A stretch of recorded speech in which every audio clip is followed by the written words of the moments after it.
Hi everyone, we're back with another GTA Fancast from the Wolves Fancast on YouTube. It's Gully here again. The wait is nearly over, guys. International break is coming to an end soon.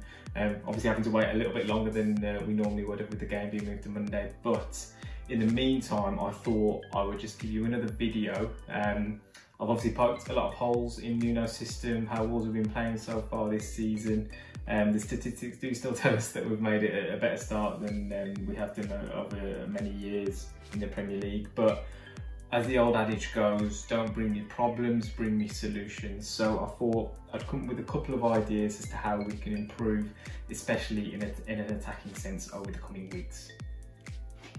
Before we get into the nitty-gritty and use my trusty tactics board to go through some of the ideas that I've got about how we can improve the way we're playing so far, guys, just thought I'd bring up a few statistics for you just to kind of bring into sharp focus why I feel like we're really not, fulfilling our potential as a football team so far this season, especially from an attacking sense again. So if we look at the amount of, in terms of where we're taking our shots from, the highest proportion of shots in the league from outside the 18-yard box is us. From inside the 18-yard box and from inside the 6-yard box as well, you can see we're really not faring very well compared to the rest of the league either. And there's another one which I found really quite damning as well, which is number of through balls per game. As you can see, we're stuck on 0. Now, whether that's an actual 0 or just rounded down to 0, it's really not good enough for a team that is looking to establish itself as a top 6 side. So moving on to some of the ideas that I've got as to how we can look to build play a little bit better. I think I'll kind of reference the Leicester game as it was the most recent one, obviously, as to a bit of a template as to how we can work things out a little bit better. And I think I mentioned in the video previously about how we really weren't building things from the back. Any absence of Cody being on the ball, we really seem to be stuck with possession of the ball. And the other thing I thought about was the fact that Alan Smith on commentary picked out the fact that Rui Patricio's kicking, is not much to write home about. But we still stick to that kind of very traditional method of goal kick taken from whichever side and everybody packs the middle of the pitch. Now, it's low risk because of the kind of congested area and you're looking to pick up the second ball and see what you can make of it, but it's low reward generally speaking as well.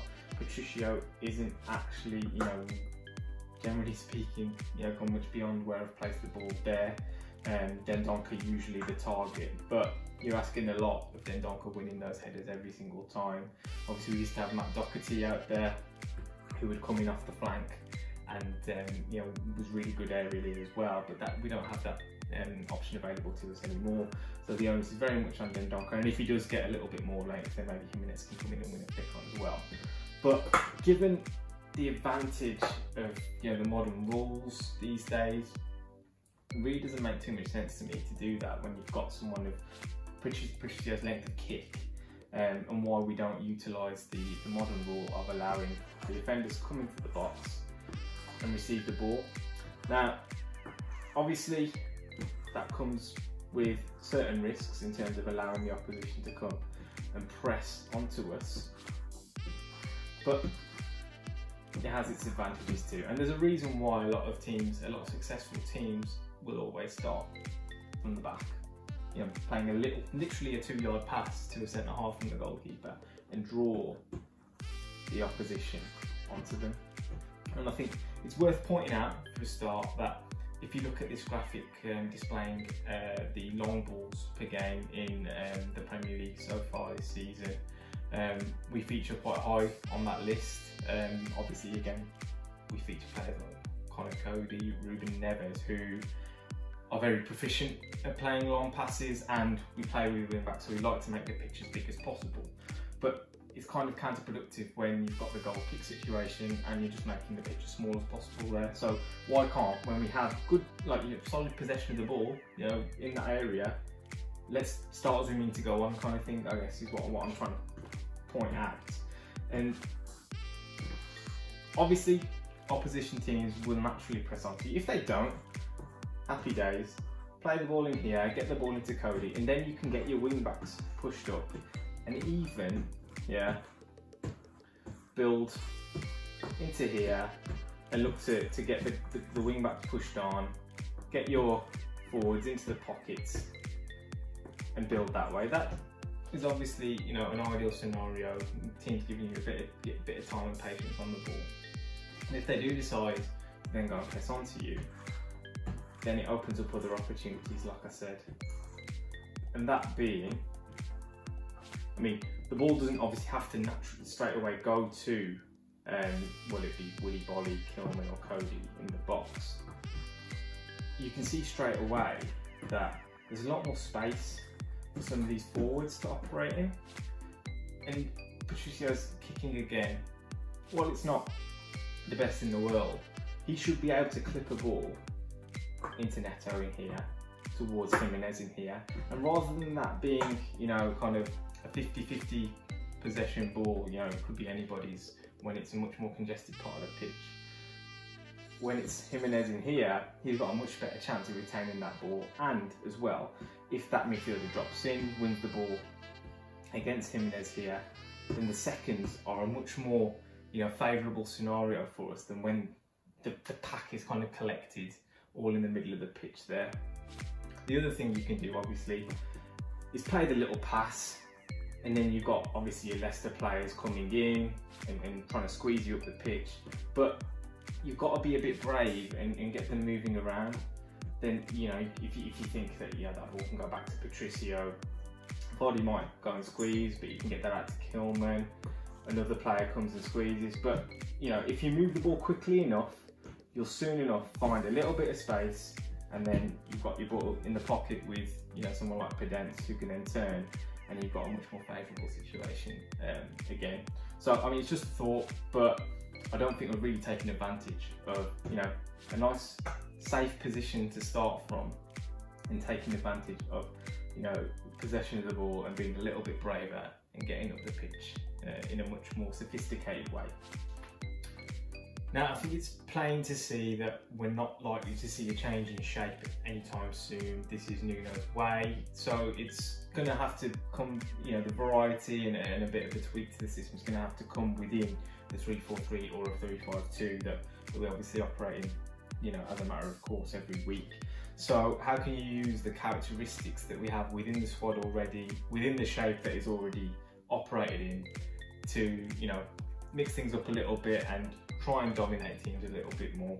And I think there's another way we can do that, which is, you know, we tend to, while the wing backs are a big feature of our play, we tend to forego wing play as a real option for us. It's not, you know, we're not heavy crosses of the ball. If you have a look at this compared to, you know, some of the other teams in the league, you know, we're not proficient in terms of, you know, firing cross after cross after cross. If you look at like the Leeds game against us, for example, they were really heavily raining balls into our box from wide areas.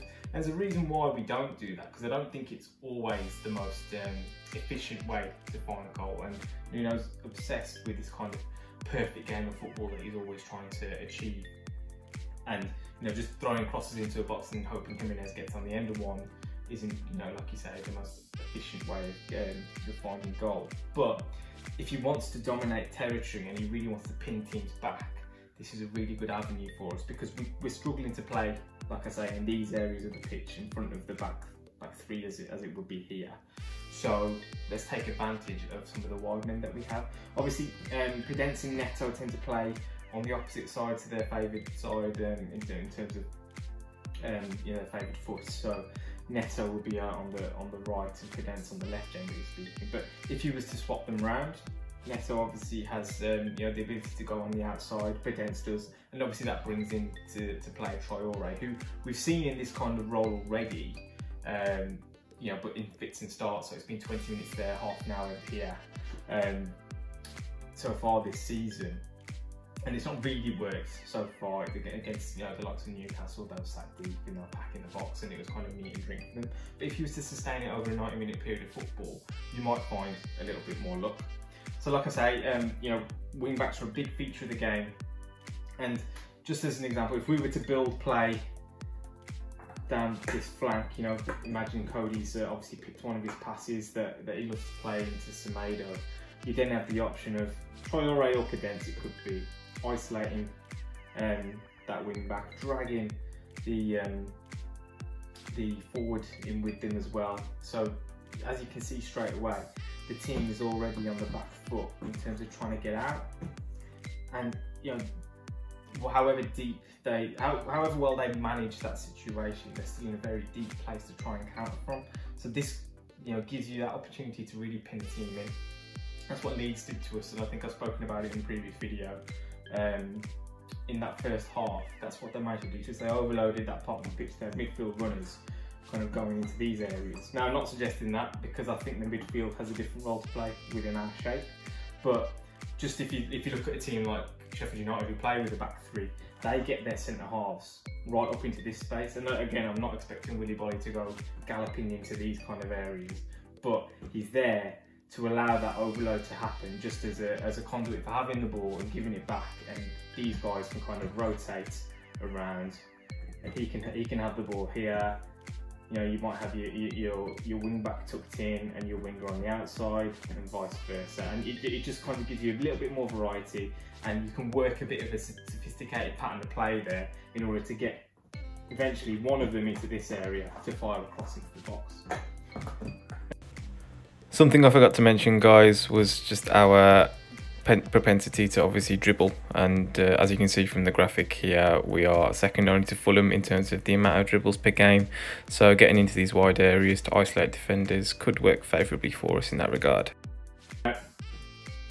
Obviously, what many people will accuse Wolves of is generally not loading the box with players. But again, like I said, if you've built your play down that side, Jimenez is hitting the box, then Donker has been encouraged to get into the box as well, and you should at least be encouraging your one wide forward or wing back to go and attack the ball. And yeah, if 3 players in the box in an open play situation, that's really not bad. And then what you really need to then is back up the play and hope the second balls, you know, these guys, your extra wing back, the centre backs tuck in quite narrow, and the other wing back on the other side will come in, tuck in with the central midfielder. And if Wolves does get cleared out, and he's still got bodies in there to try and pick up the ball, obviously this defence would have overloaded the box with extra men to try and defend that situation. So again, it gives you that chance to really build a territorial advantage and pin a team in. And all that happens is the ball comes in, okay, the ball might get cleared out into this kind of area, but you've got 1 forward, 3 defenders, a couple of midfielders in here who can just pick up the seconds anyway, or you get a chance on goal and hopefully have an effort on goal as well. So it's something to think about. Again, I don't think it's Nuno's real way of you know, setting a team up, because I don't think it's the most efficient way to go about things. But you know, what do they say? If you sling enough shit, some of it's going to stick. And this is a way of slinging a hell of a lot of shit, especially given players like Traore getting into that zone, Semedo, Aït-Nouri and Neto. They can get past people and they can whip crosses into front. Now, just having a quick look forward to the Southampton game on Monday night. It might be music to people's ears to hear that Southampton tend to shape up in a 4-4-2. Obviously, we have a look at the Crystal Palace game as an example, and we tend to fare quite well with teams in that system.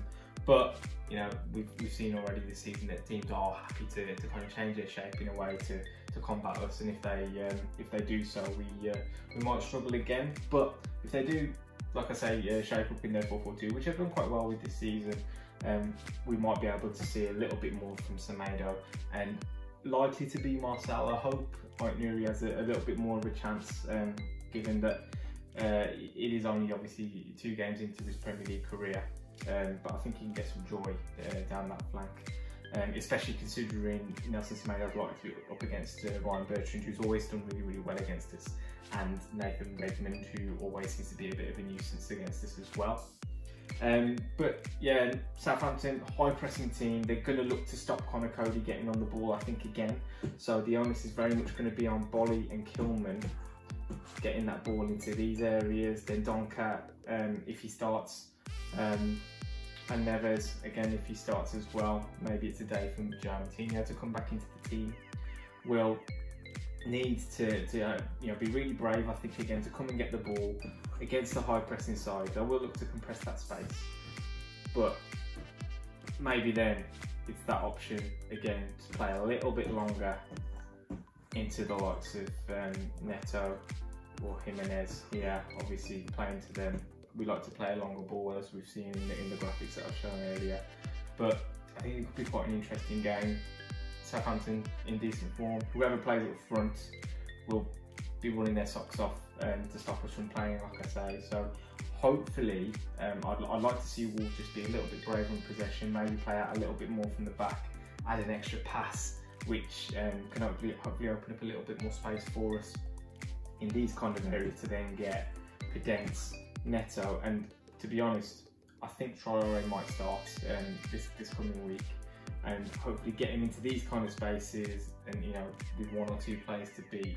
As we've shown against Southampton away last season, the Traore, Neto, and Jimenez kind of front three really had a good run at them, and they pulled the game out of the bag from 2-0 down. So maybe that's the way that Nuno wants to go. But it remains to be seen. Obviously, it's been 2 weeks since that Leicester performance, and I'm sure Nuno will be really disappointed with how that went. So perhaps there'll be some changes, but let me know what you think, how you think we should be approaching the game, if you've got any of the ideas on how Wolves can improve the way they're playing at the moment.